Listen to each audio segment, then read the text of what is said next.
Hey, it's Mark Lanier with your video thought for the day. So I'm in Charleston, South Carolina, and I had a dinner party last night.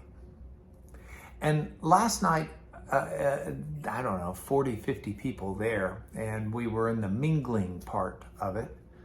And a buddy of mine was talking to me, and he said to me, you know, in my life, one thing that I've really missed out on is any type of spiritual relationship.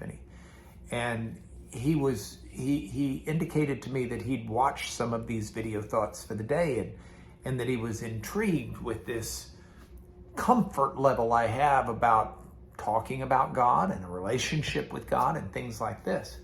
And I asked him, I said, hey, if I don't use your name, would you mind if I reference this conversation tomorrow morning in my video thought today? He said, absolutely. I'm glad to give you any material I can. And I want to reference it because this week I've been talking about ways God refers to himself in human terms. They're called anthropomorphisms. And I talked several days ago about how God calls himself a father. And we can understand him as a father.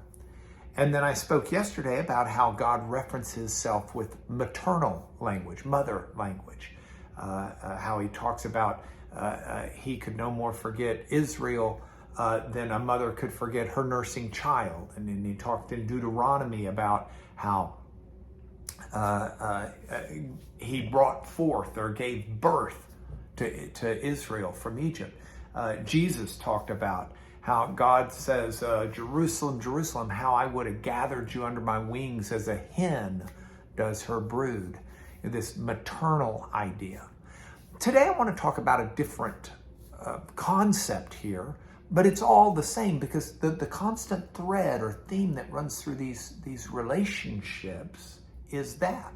It's God in relationship. And if it's God as a father, if it's God in a maternal role, if it's what we're going to talk about today, all of these are God in relationship with us. Because at its core, that's what God seeks. God seeks for us to talk to him, to relate to him, to trust him, to have a relationship that's built upon love. And he models all of that to us so that we can learn it from him and reciprocate.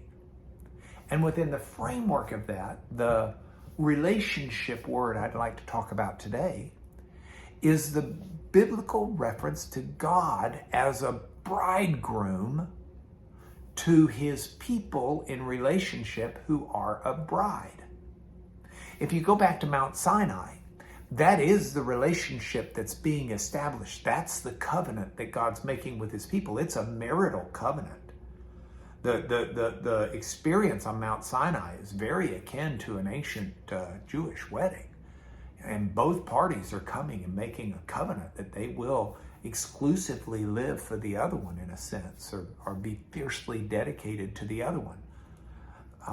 And so we see in the Old Testament prophets when Israel was not living up to their end of the covenant, God would even have a prophetic word that they were like an unfaithful spouse, because this was supposed to be a relationship. And now you get to the New Testament and Jesus, not only did he tell parable after parable about the bridegroom and reference himself as the bridegroom, but you get this big crescendo in the book of Revelation where Jesus is portrayed at the end of days as a bridegroom who comes to get his bride. And his bride are those in relationship with him. So all of this is interwoven because the story of the Bible really is a love story. And I hope you've had a good relationship that will help give definition to how God's relationship exceeds excuse me, exceeds anything we could have. You know, some people didn't have a good dad, and so the father image of God is a tough one. Some may not have had a good mother, and the mother image is a tough one. Some may not have a good spouse, and the spouse image is a tough one. But through all of these images, we need to see God as someone who wants to be in a good, holy, healthy relationship to us based on love. So my video thought for the day is think about God in this way and seek his love. Ask him, Lord, would you show me your love? Because he'll do it. I can guarantee that. This is your video thought for the day.